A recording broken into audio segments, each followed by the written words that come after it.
Does heavy marijuana use actually alter your brain tissue? Welcome to the Clinicians Roundtable on ReachMD XM157. I'm your host, Dr. Larry Kaskel. Joining me today is Dr. Lud Cadet, Chief of the Molecular Neuropsychiatry Branch of the NIH and NIDA. Dr. Cadet, welcome to the show. Very glad to be here. Can we start just by talking about how common marijuana use is in the year 2008? The last papers that were published on the epidemiology suggest that about 15 million people have used marijuana in the last month. In 2006, about 73% of current illicit drug users use marijuana, and about 53% of those use marijuana alone. So what are the accepted behavioral and physiological effects of smoking marijuana long term? A lot of scientists have looked at the acute effects of marijuana in terms of the cardiovascular system and also in terms of brain system. For example, in control studies, marijuana has been shown to cause tachycardia. It's also been shown to cause orthostatic hypotension, with some people complaining of syncopal changes. Interestingly, it increases myocardial oxygen demand, and in some cases, in older individuals, has been reported to cause acute myocardial infarction. Well, those are the negative effects. Are there any known positive effects? The reason why people use marijuana is because it makes them feel good. It relaxes people. So those are the positive effects of marijuana, the psychological well-being effects of the drug. Dr. Cadet, you did a study that was published in Drug and Alcohol Dependence on altered brain tissue. Can you tell me a little bit about that study? In that study, we admitted a number of people to a research unit that we have in the intramural program of the NIDA intramural program. So in that study, we look at MRI, and at the same time, we're doing some PET study. So the MRI and magnetic resonance imaging, we looked at the brain composition and using computer program. And what we found was that the marijuana users had change in the composition in their brain that were very significant. What part of the brain, Dr. Cadet, has the most cannabinoid receptors? You can find a lot of cannabinoid receptors in the frontal cortex, in the basal ganglia, that is the striatum, putamen, a lot of cannabinoid receptors in the hippocampus.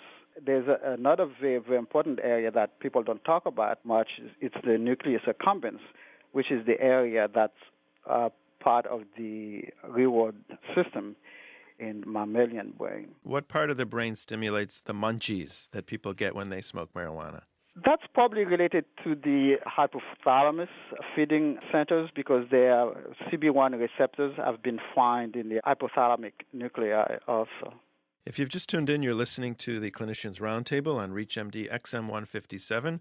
I'm your host, Dr. Larry Kaskel, and my guest today is Dr. Lud Cadet, Chief of Neuropsychiatry Branch of the NIDA and NIH, and we're talking about how marijuana can actually alter brain tissue.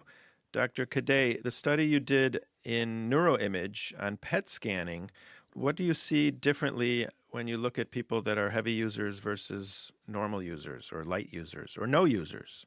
In this paper that we published in 2005, where we look at the neural substrate of faulty decision-making in marijuana users, we looked at cognitive testing, a test called the HIOA gambling task, and we also look at imaging using PET.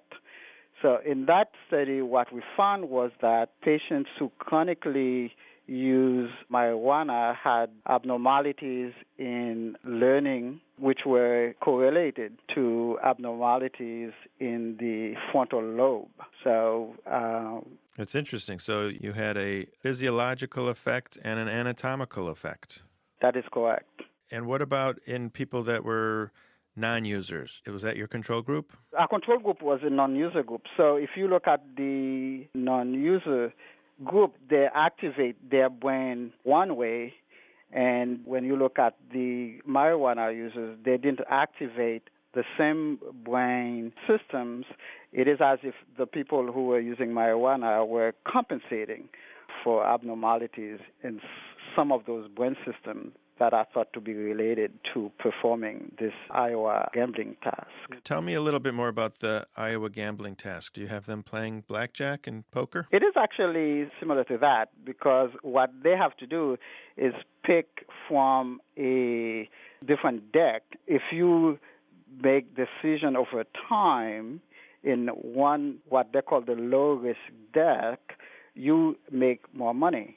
But if you take from the high-risk deck, you might make some money on occasions, but you end up losing money in the long term. Yet the marijuana users tend to take card from the high-risk deck more often than people who are control group in that study. So it sounds like if you spend time in Las Vegas, you should not smoke pot or you'll even lose more. That's actually very interesting, because what this tells you is that high-risk gamblers might actually have abnormalities in some brain regions. That's a new study to scan people with gambling problems and see if they have similar take-up or lack of take-up on PET scans. That's a very important set of study to do. I think there's a group, I cannot remember them offhand, who are actually doing that study. And the interesting thing about it, if you look at the psychiatric diagnosis in terms of what's listed under pathological gambling and drug abusers, marijuana abusers, cocaine abusers, they have a lot of characteristics that are very, very similar. Has anyone been able to reproduce the results of your study, or has it not been attempted? You know, either the physiological one or the PET image scanning. Other people have replicated that the marijuana users make bad decisions in terms of using the high-risk deck instead of the low-risk deck. That's been replicated. In terms of the physiological studies, we're not aware of anybody who's done a study similar to the way we've done it, but other people have reported abnormalities in the frontal lobe of marijuana users. People like Linda Chang have done studies using PET and looking at marijuana users, and they've found abnormalities in marijuana users. Dr. Cadet, are these results permanent, or if someone is a heavy user and they quit, will their brain kind of come back to normal? It's very difficult to tell based on what we've done. What we've done is bring a patient in and study them over a period of a month. So we bring them in on the research unit. They stop using drug after they arrive. They're not exposed to drug for about a month. And we test them at the end of that month. Our reports basically deal mostly with that time period of being abstinent from drug for about a month. So the only thing we can really report about is abstinence of 1 month. You still have the abnormalities. But if somebody were to be abstinent for 6 months, a year, we're presuming, given the state of the art in brain recovery, that a lot of these people would do much better in terms of learning and memory tests at 6 months to a year.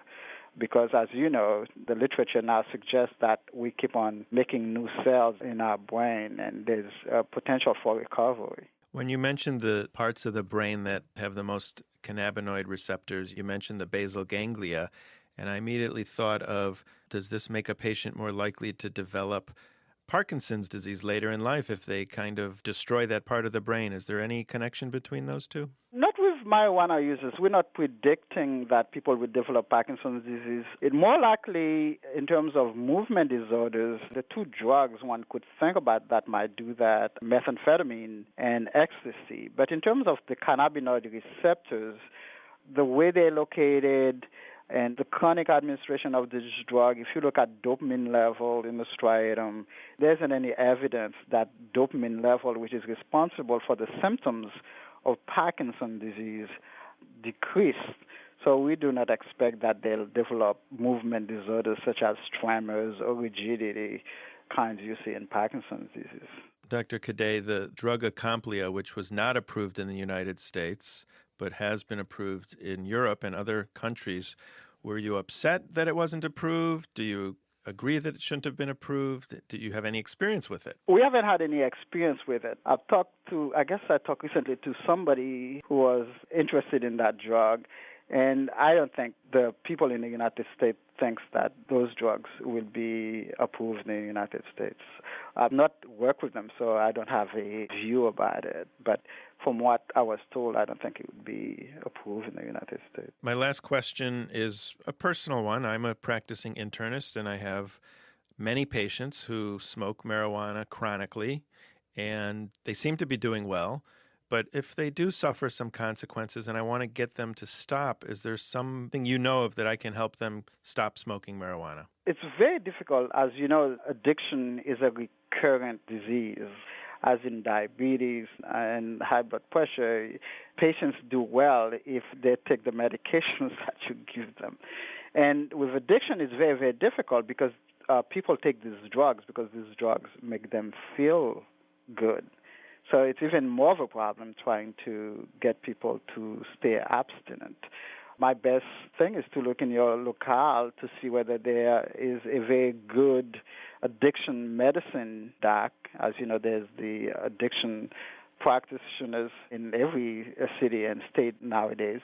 So I'll refer them to a practitioner who has experience dealing with that patient population.